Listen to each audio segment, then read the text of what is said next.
दिल्ली दे old Rajinder नगर च डुੱਬਣ ਦੇ ਨਾਲ 3 IAS ਦੀ ਤਿਆਰੀ ਕਰ ਰਹੇ ਉਮੀਦਵਾਰਾਂ ਦੀ ਮੌਤ ਤੋਂ ਬਾਅਦ ਨਿਯਮਾਂ ਦੀ ਉਲੰਘਣਾ ਕਰਨ ਵਾਲੇ ਕੋਚਿੰਗ ਸੈਂਟਰ ਤੇ ਦਿੱਲੀ ਨਗਰ ਨਿਗਮ ਦੀ ਕਾਰਵਾਈ ਕੀਤੀ ਜਾ ਰਹੀ ਹੈ। ਇਸ ਵਿੱਚ ਦ੍ਰਿਸ਼ਟੀ IAS ਦੇ ਸੰਸਥਾਪਕ ਤੇ MD ਵਿਕਾਸ ਦਿਵਯ ਕੀਰਤੀ ਦਾ ਬਿਆਨ ਸਾਹਮਣੇ ਆਇਆ, ਜਿਸ ਵਿੱਚ ਉਹਨਾਂ ਨੇ ਕਿਹਾ ਕਿ ਦਿੱਲੀ ਦੇ 1000 ਤੋਂ ਵੀ ਵੱਧ ਕੋਚਿੰਗ ਇੰਸਟੀਚਿਊਟ ਨੇ, ਪਰ ਉਹਨਾਂ ਵਿੱਚੋਂ ਕਈ ਕੋਚਿੰਗ ਇੰਸਟੀਚਿਊਟਸ ਦੇ ਕੋਲ ਫਾਇਰ ਫਾਈਟਿੰਗ ਡਿਪਾਰਟਮੈਂਟ ਦਾ नो ऑब्जेक्शन सर्टिफिकेट नहीं है। NOC प्राप्त करन दे विच आने वाली मुश्किलों नूं समझाते हुए उन्होंने कहा कि फायर फाइटिंग डिपार्टमेंट कहता है कि क्योंकि इमारत जिहड़ी है वह कामकाजी है, व्यवसायिक है, इसलिए सर्टिफिकेट भी जिहड़ा है उस उन्हां उद्देश्यां दे नाल ही होना चाहिए है, जदों कि MC दी एजुकेशनल सर्टिफिकेट की मंग कर रही है।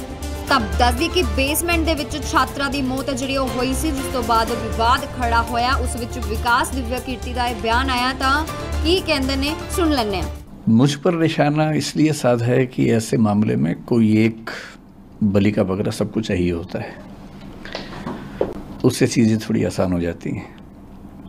प्रशासन के लिए आसान हो जाता है कि हम बच गए, एक का नाम लगा दो। समाज को भी एक सीधी सीधी बात समझ में आती है कि अच्छा एक आदमी मिल गया, यही जिम्मेदार था, तो वो तसल्ली मिल जाती है कि चलो हमें दोषी मिल गया। और जो कॉम्पिटिटर्स हैं उनको ये लगता है कि अच्छा मौका है, इसी में स्कोर सेटल कर लिया जाए, हिसाब बराबर कर लिया जाए। जो बच्चे हैं, बच्चे जिस इमोशनल टर्बुलेंस से गुजर रहे हैं, उनकी नाराज़गी की वजह यह है कि मैं उनके साथ क्यों नहीं खड़ा हूँ। तो बच्चों की नाराज़गी जायज़ है, लेकिन जो सीलिंग का एक्शन है, मेरे ख्याल से 50 से ऊपर इंस्टीट्यूट्स पे हुआ, उसमें एक नाम हमारा भी है।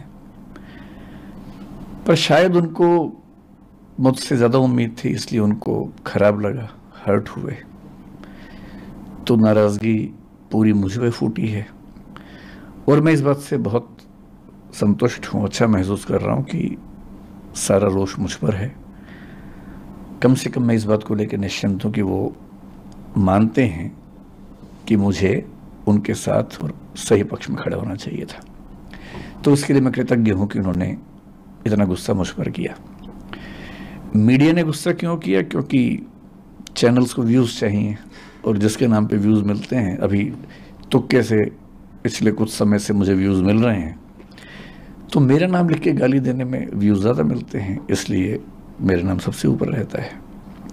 तो सबकी अपनी अपनी वजह है। जैसे आज़ादी की लड़ाई में वजहें सबकी अपनी अपनी थी, उन सब का नाम था आज़ादी, अंग्रेज़ों से मुक्ति। तो इस मामले में भी वजहें सबकी अपनी अपनी हैं, लेकिन सबके पास एक सुविधाजनक नाम है कि उसको गाली दो, कुछ वर्चुअल मॉब लिंचिंग जैसा करो, और सुख भी मिलता है। जब हम किसी को गाली देते हैं तो सुख तो मिलता ही है।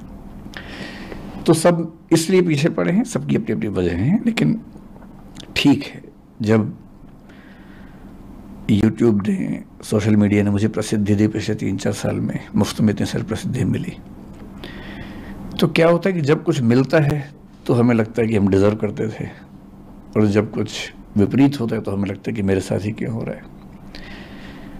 तो जिस तर्क से लोगों ने इतना स्नेह दिया, उसी तर्क से लोगों ने इतनी नाराज़गी मुझ पर उड़ेली। लोग एकदम ठीक हैं, गुस्सा एकदम जायज़ है, पर मेरी अपनी वजह है कि मैं इतना लेट क्यों हुआ। दूसरा सवाल आपका ये है कि मैंने इतने समय तक कोई प्रतिक्रिया क्यों नहीं दी। इसकी 2 वजह हैं। एक तो मेरा स्वभाव, क्योंकि मैं भावनात्मक मामलों में बहुत मुखर और एक्सप्रेसिव नहीं हूँ। 3 बच्चों की डेथ हुई, दर्दनाक मृत्यु हुई, उस दिन से मेरे घर में हम लोग, आपको बड़ा आश्चर्य होगा, जो पिछले 2 दिन में हो रहा है उससे मुझे परेशानी लगभग नहीं के बराबर है। सारे चैनल्स मेरे पीछे पड़े हैं, इससे मुझे परेशानी नहीं के बराबर है। मेरे परिवार में लोग अचंभित भी रहते हैं कि मैं इतना सामान्य कैसे रह लेता हूँ। मुझे ज़्यादा चिंता दूसरी बात की है कि 3 दिन से हम घर में जब बात करते हैं या सोने जाता हूँ, नींद के नज़दीक पहुँचता हूँ, तो बार बार एक इमेज बनती है कि जब पानी भरा होगा तो उन बच्चों पर क्या गुजरी होगी। क्योंकि 1-2 बार ऐसा हुआ कि नदी में तैरते हुए पानी नाक में भर गया, 1-2 सेकंड्स के लिए डूबते डूबते मरे, मतलब बचे।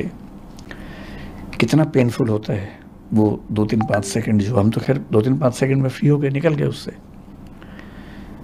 पर उन बच्चों ने तो कम से कम 1-1.5-2 मिनट, मुझे नहीं पता कितना समय इस चीज़ का होता है, लेकिन लगभग इतना होता ही होगा, झेला ही होगा। उम्मीदों की जब आखिरी कड़ी टूटी होगी, जब टेबल पे चढ़े होंगे बचने के लिए और पानी इतना सारा आ गया होगा। मेरी इस पूरे प्रकरण में मूल चिंता उस अनुभव को महसूस करने की है, और वो दुख है। तो ऐसे दुख में उनके पेरेंट्स को मैं जानता नहीं हूं, मैं उनसे कैसे अपनी बात कहूं, कैसे उनसे मिलूं। दूसरा, जो विद्यार्थी इस समय आंदोलन में हैं, उनकी सारी बातें जायज़ हैं, लेकिन वो जिस उम्र में हैं, जिस गुस्से में हैं, थोड़ा सा ये भय भी होता है कि अगर हम जाके बात भी करें तो उस समय वो पूरी बात सुनेंगे या नहीं सुनेंगे।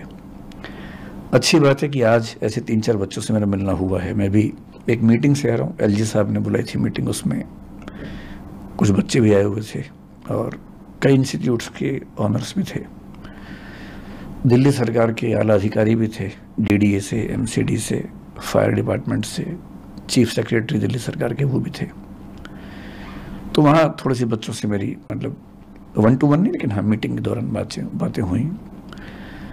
अब मुझे लगता है कि वो सहजता है, हो सकता है कि मैं आज या कल में बच्चों से मिलूंगा।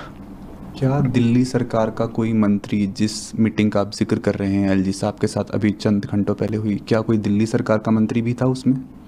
नहीं, एक भी मंत्री नहीं था दिल्ली सरकार। ये मामला अभी एलजी साहब हैंडल कर रहे हैं, तो ब्यूरोक्रेट्स बहुत सारे थे, दिल्ली सरकार का कोई मंत्री नहीं था उसमें। अगर आप कुछ बता सके कि उस मीटिंग में क्या बातचीत हुई, किन मुद्दों पे बात हुई और क्या सहमति बनी? मीटिंग बड़ी अच्छी हुई, अच्छा लगा कि एलजी साहब भी और दिल्ली सरकार अब काफ़ी एक्टिव है। दरअसल उनको भी कुछ मामलों में क्लैरिटी नहीं थी, बच्चों की समस्याएं भी सुनी ने, कोचिंग इंस्टीट्यूट्स का अपना पक्ष क्या है वो भी सुना, कौन से ऐसे नियम कानून हैं जो कन्फ्यूज़न पैदा करते हैं वो भी सुना, सब नोट किया। उसके बाद एक छोटी कमेटी बनाई गई है, उस कमेटी में मैं भी हूँ, कुछ टीचर्स और भी हैं। उसमें अगर मैं ठीक ध्यान कर रहा हूँ तो दिल्ली के चीफ सेक्रेटरी भी हैं, डीडी एमसीडी के जो हेड्स हैं वो भी हैं। तो हम सब लोग अगले कुछ दिनों में कुछ मीटिंग्स करके इस समस्या का स्थायी समाधान निकालने का प्रयास करेंगे, और वो सुझाव सब लोगों ने दिए, मैंने भी दिए, और वो सब नोट किए गए हैं। कुछ बातों पर ऐसा लग रहा है कि अच्छा समाधान जल्दी निकल जाएगा। होर जानकारी लिए देखते रहो अपना पंजाब मीडिया टीवी न्यूयॉर्क।